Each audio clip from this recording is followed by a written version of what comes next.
And we have returned for more Doom greatness. We are, of course, going to be scaling the Argent Energy Tower.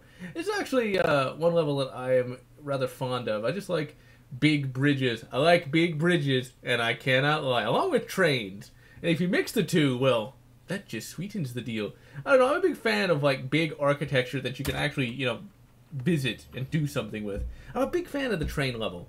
One of the very first ever Doom Let's Play ever recorded, you can look it up on my on the channel, is NJ Train, New Jersey Train, where you fight on a train and you have to try to stop it from crashing into a wall. It's really quite a fun little level. A common refrain was "fell off the train and died." But since then, I've always been a big fan of the train. Actually, no, not since then. One of the first train levels that I really enjoyed was there's a train level through Coronet City in what is that? Jedi Academy. That's what it was. I thought it was Jedi Arena. Yeah, Jedi Arena. It's where Luke literally pulls the skull from the spine of Jason Solo and tosses it away, laughing. Of course, in 2003, no one thought that Jason would ever become Darth Cadeus. Cadeus is a rather interesting name. It's not that stupid. But anyway, the train battle in Coronet City was a lot of fun. You know, Jedi Academy was a really fun game. I quite enjoyed it immensely. I played it on the Xbox first. I need to do more Star Wars games. I do not know why. Don't ask me why. It could have something to do with the fact that I played them a lot leading up to when the YouTube channel was created. You know, but Jedi Academy, I think, is close to... Well, if it wasn't part of the Dark Forces series, it would stand well on its own, but since it's a part of the Dark Forces series, I can't say it's the best Dark Forces game. I'd probably say that Dark Forces 2, in terms of story, is better, just because of those live-action cutscenes. That was awesome. Those were great, all around. If you haven't played Dark Forces 2, do so. Alright, where have my boots gone? Is that them? No, that's just the cheap Walmart ones. It's the Great Value boots. Oh, there they are. Wow, I am the smartiest. Ah, the double jump boots. Double jump boots, that's the awesomest thing ever. Really, when it comes to first-person shooters, I still say the Dark Forces series is like of the toppest of the top tier. But that was Lucas at that time, though. LucasArts really knew any game they set their mind to making, they made one of the best in genre. You know, Mercenaries, Playground of Destruction. That was a collaboration between Lucas Games and Pandemic. And that is probably, still to this day, my favorite sandbox game of all time. I mean, it's just got all the perfect elements. And the characters are great. The factions are great. Mercenaries 2 wasn't bad, but it wasn't that amazing. 30 unwilling before the... What do I get? Ammo boost? Alright, we'll try it. It was just an absolutely amazing game. It was one of those PS2 games. The PlayStation 2. A console that survived for so long. Okay, start the challenge. 3... Oh, I remember this one. 2, 1, go! I'd like to see just how long the... Oh, wow, I'm an idiot. Fuck me! Smack him. This is where it gets quiet because... Fuck! Oh yeah, I definitely remember this one. This one's fucking hard to do, at least it was for me. Oh crap, where's the other one? Where's the other one? Get him! Aha! And smack him! Oh crap. Probably gonna lose. Don't know where they are. Come up here! Oh shit, shit. Ah. Well, that was a disaster. Let's try it again. Alright, let's do this billionth time as the charm. Or at least the second time as the charm. I'll try it twice. Come on. Come on. Smack him. Come on. Shoot him. Got him. I am planning on it. Smack him. Fuck. See, if I swear more, it, like, focuses the mind, right? I'm halfway there. I can hear him. Get him! Aha!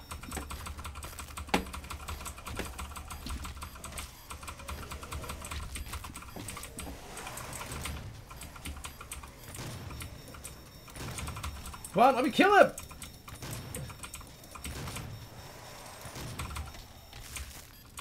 Oh shit, shit, shit, shit, shit, shit, shit, shit! I'm not gonna be able to get there in time. Fuck! We're so close. 25. We're gonna try one more time. One more time. Just one more. So close. So close. Now what's funny is in real life, it's actually an interesting concept. I wonder why that is. In real life, I don't actually get that animated until after I've lost like 2 or 3 times. I just am like, yeah, whatever. Yeah, whatever. And then like, around the 5th... Oh, I fucked that one up so bad. This one doesn't count. This is just a practice. It was just a practice. Just a practice. That's all it was. You didn't see that. Not quite as animated, but I guess when on the camera. Well, not on camera, but in the recording, it's different. A lot of that sounds likely like acting, but it really isn't. That's why...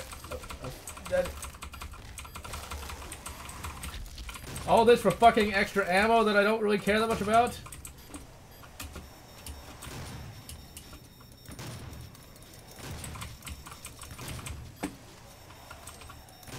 Just a practice. Real, real, real. Oh, crap, crap, crap, crap, crap, crap, crap, crap. Okay, I'm not gonna be able to do it. No, one more time. I think I'm just getting, too twitchy. So I'm gonna end up fucking up. I'm gonna end up fucking myself up. That is something that can happen, and it is quite aggravating. Okay, let's just be patient. Just gotta be patient about it. Smack him. Alright. Smack. There's only 20 left. 29. Ooh, double kill. Okay, now just be patient. Jump over here. Shoot one. Shoot another. Smack him. Get that double kill. That didn't kill him. There's only 10 left. Okay. Be patient. There's one over here. Okay. And... smack him.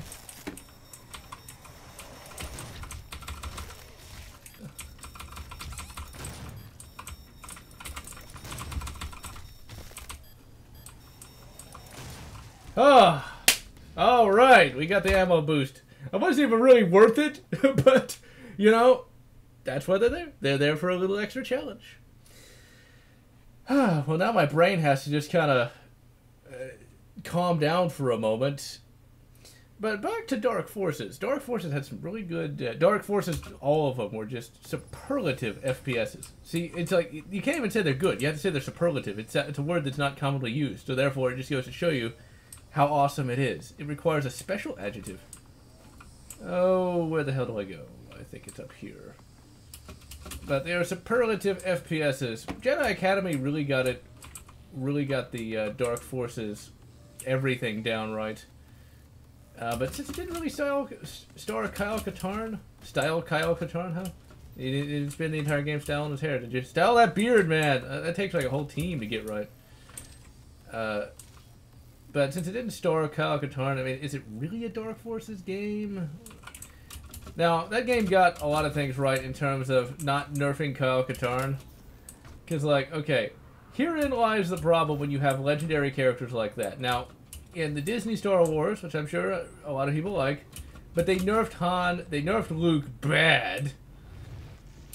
And, you know, that's just not that satisfying. Because, like, you want to introduce these new characters, right? You want to introduce these new people that all the kids are going to want to love. So, like, you got Jaden Core in Jedi Academy, right? And, you know, he's the player character, and of course you want to empower your player character. However, you don't want to, you know, shit all over an established character like Kyle Katarn. You just don't want to do it, because that's going to piss off fans. So, you make sure that the character, that your player character still gets to be empowered, while leaving your legendary characters empowered. So, you do not have Kyle Katarn lose every battle. In fact, here's a bit of a spoiler. In one of the endings, you have to fight him. You gotta fight him. And you don't win. You don't lose, but you don't win. That is how it's supposed to be. Because it's like, are you gonna tell me this upstart pissant is going to somehow be able to take down this legendary character. Like, seriously, you're going to tell me that's going to happen? Yeah, most people would be saying fuck you to that. You know. But you still win. But you don't lose. That's the important thing. There's a difference between winning and losing. You know, you don't defeat Kyle Katarn, but you're able to escape his wrath. I don't really use that. I'm not going to really use that, but I'll just get the stun bomb anyway. I'll get the stun bomb. I don't really use that. The only one I really use is the heat attack. But, hey, you know, we want to try to collect some of this stuff. So yeah, you know, they really knew what they were doing in terms of honoring their legendary characters. It's also kind of like Lando, when he shows up in Jedi Knight 2. He is still as awesome as he should be. Now, I actually tried to... This was actually the last episode of the old series of this. And what ended up happening is, like, it froze, like, right there, and the whole system crashed.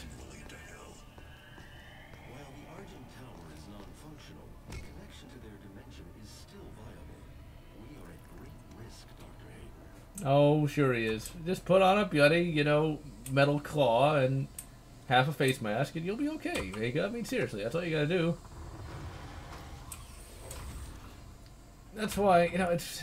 When you have your legendary characters get killed off, no one's ever gonna really be happy with that. Just because, you know, they're legendary characters. People have a lot of emotional investment in them, and you can have them die, but you probably shouldn't have them be killed on screen. It's the same way with Kirk. You know, we gotta remember the dates and times for a lot of these shows. And when Generations came out, it was, I believe, after the end of TNG, and we never knew what really happened to Kirk. We just assumed he died of old age.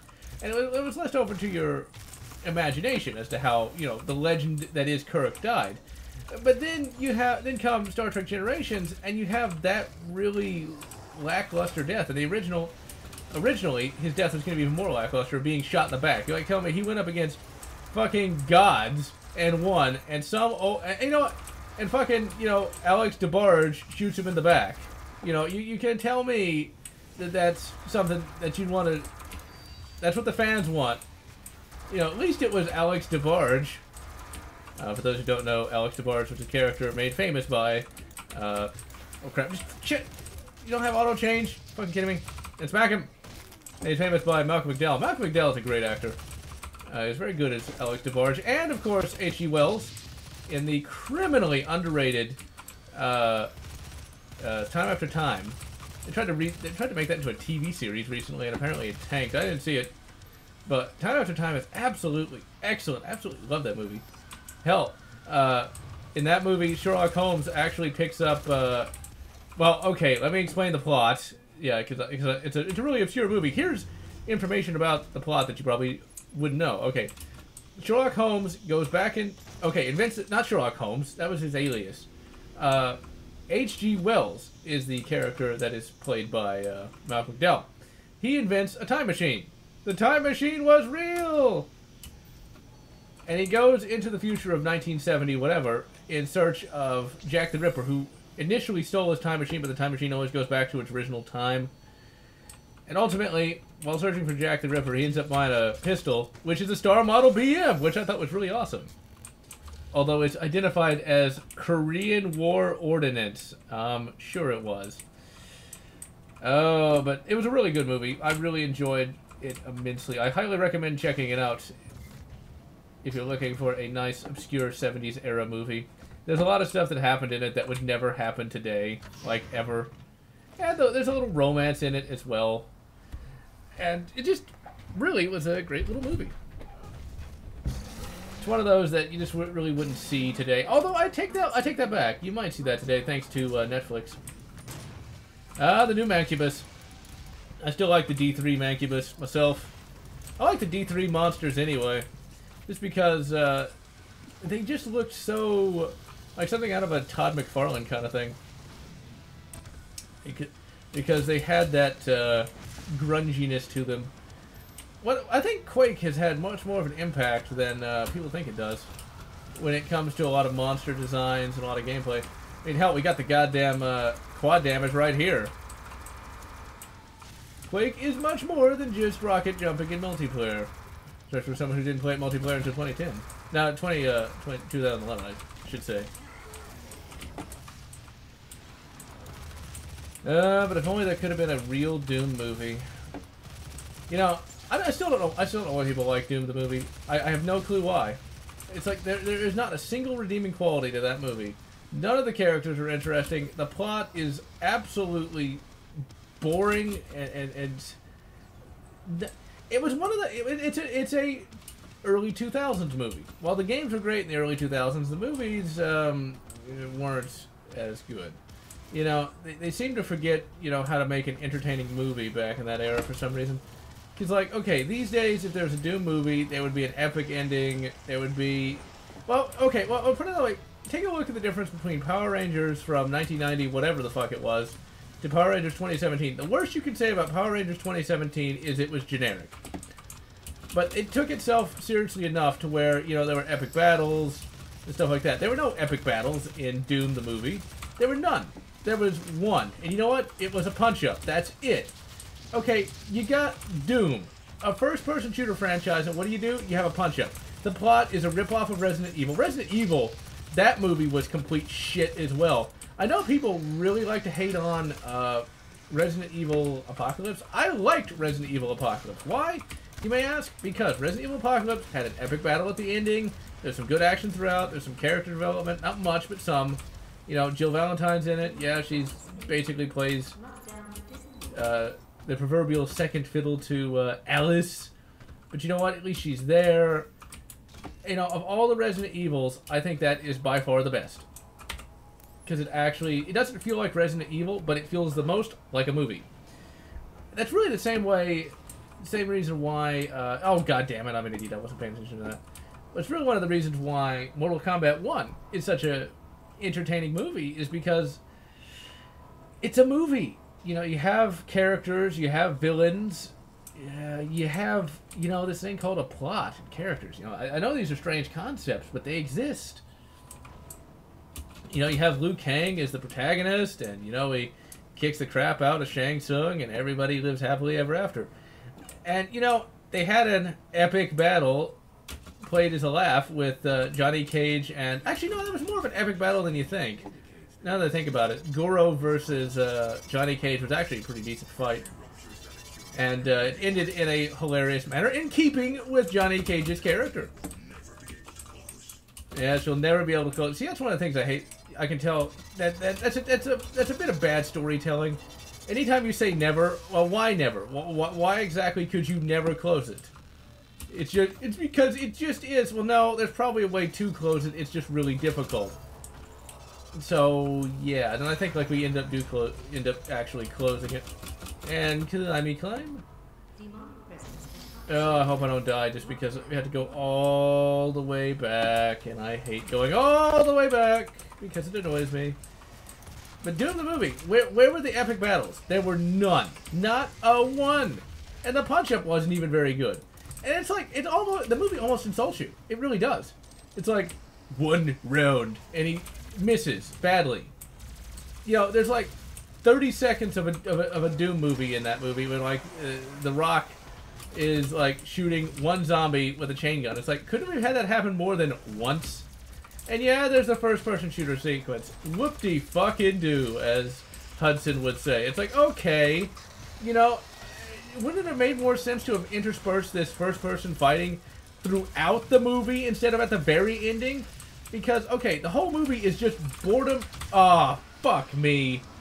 Have to go all the way fucking back. That's just fucking great. Fuckity-fuck-fuck-fuckaroo. But seriously, though, it's like, would it not have made more sense to intersperse the first-person segments throughout the entire movie? That way, it would be much more satisfying, and you wouldn't have boring moments.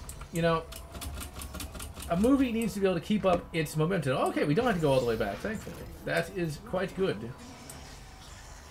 But that movie, man, I hate that movie. That is one movie that I legitimately find... I just can't watch it. Because it's not that it's like constant crap in your face. It's just nothing. It's just one big nothing is what it is.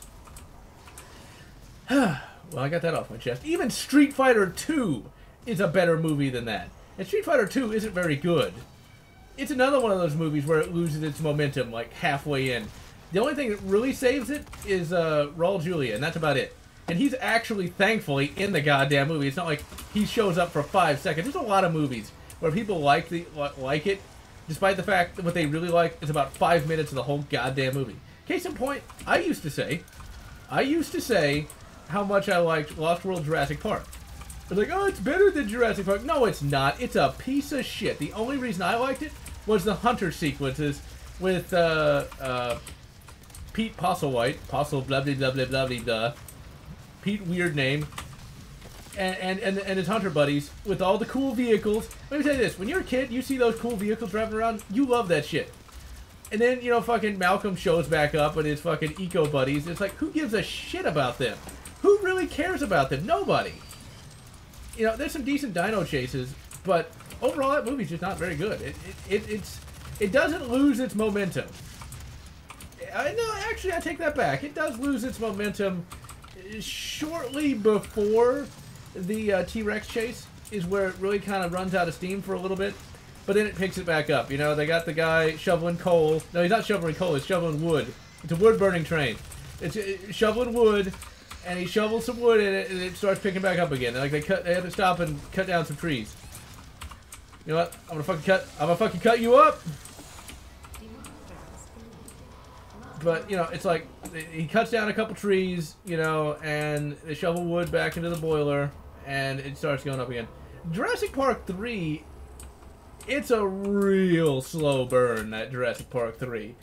But I'd actually say it's about the same as Lost World Jurassic Park. About the same. Like, they're running a teeny tiny steam engine in that one. Oh, what is that? What is the name of that steam engine? No, it's not a steam engine. It's kind of a train, like a single-layer track or something. I studied that a while back just because I was curious as to the different types of track. But it's like the small track, you know, like the little track.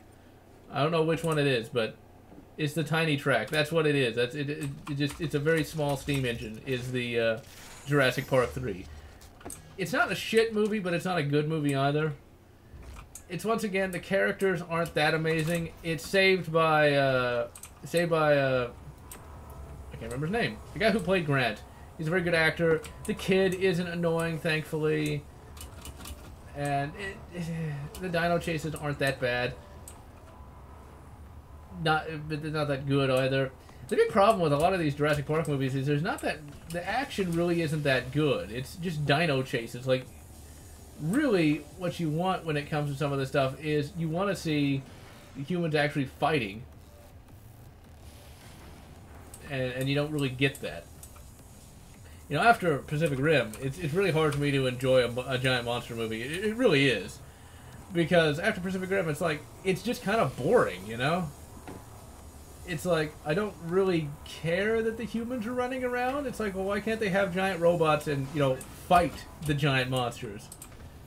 Because to me, that's much more dramatic, you know? It's like, oh, are they going to be able to win, or are they going to get killed or something? Versus, oh, they're just, all they can do is run away because the monsters are way more powerful than everyone else.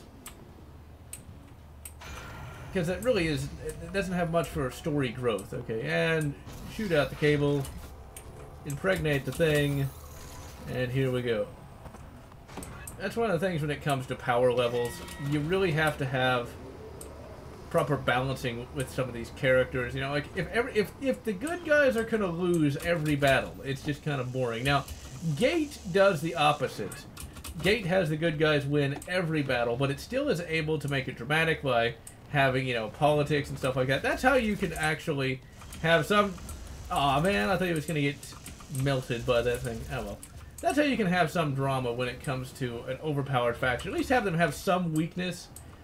Like you say, they can't do it for political purposes. Hey, it's like real life, and that works, you know. I mean, but the thing is, when your heroes lose every battle or just can't win, it really gets boring because there's no tension.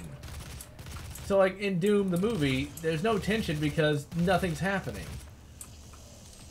But then again, they had no budget, so I can imagine they couldn't afford to have anything happening. I think that was one of the dramatic issues with Terminator, the Sarah Connor Chronicles, is these Terminators were just so much more powerful than everyone else that, you know, they had to rely on the crutch of Cameron's the only one that can do anything half the time. Sometimes they let the humans actually do something, but you gotta avoid having the crutch of this character and only this character can do things, because it really makes you question the competency of everyone else. Because it's like, you're gonna tell me they can't figure something out? It's like with the story in the game, you know, in this game here, it's like, they can't solve the energy crisis without the hell juice. Are you fucking kidding me? You can't build a solar-powered satellite. You can't, or a solar-power satellite, not a solar-powered satellite. You know, you can't put up a big-ass thing with the goddamn electricity. You can't, what I just said makes no sense, but if you know what an SPS is, you know what I'm talking about.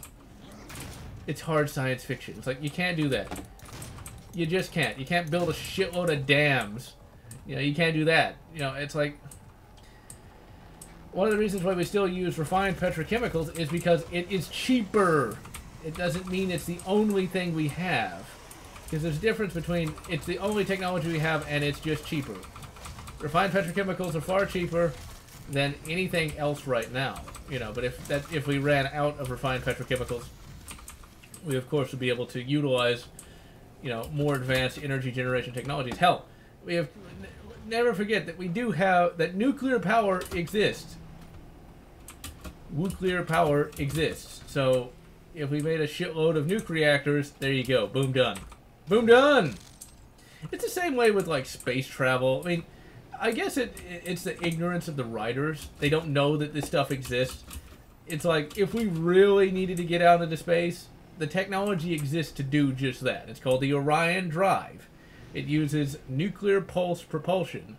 What that means is bombs blow up underneath a pusher plate. Oh yeah, you know, corn for the corn god, whatever. Cornholio, you know, what. But oh yeah, it's some kind of new grenade, a hologram grenade. I forget how you change that. I always forget the grenade control. But you know, it's like we can. There's no. It's one of those things. Yeah, it can be done for story purposes, but it's a stupid story in those instances. Unless it's for like a comedy like Ice Pirates, where there is no water in the galaxy. Sometimes you need it for a plot purpose, but still. I would hope not, although this would be a short-ass game. EA didn't make this. Well, I don't know if I'd say that. I would think the beginning was the beginning. Alright, so we blew open the portal. Man, back when I had that GTX 460, I could just hear the processor revving. Not the processor revving, like the fan revving, trying to keep the thing cool when this level started up. And, like, the frame rate tanked to like 20 frames per second. Technology. Smacky! But yeah, it's like, we have the technology to do a lot more stuff than people think we do. It's just, it's not cost effective and it's not legitimately better than what we have now, so. But that's the thing. Not all writers know that this stuff exists. That's why I'm a big fan of hard SF in many instances, but hard SF is not always good, because hard SF is all about the tech, and it's like, they're more interested in the nuke reactor than they are any kind of characters. One weird thing about, well, I guess it's not weird, but it's a common thing I find in a lot of these, oh crap, and I have like low health. It's a commonality in hard SF where your scientist character always seems to like to engage in infidelity. Like, I have no idea why they do that. It's just like, really? But it's in like every hard SF I've ever read.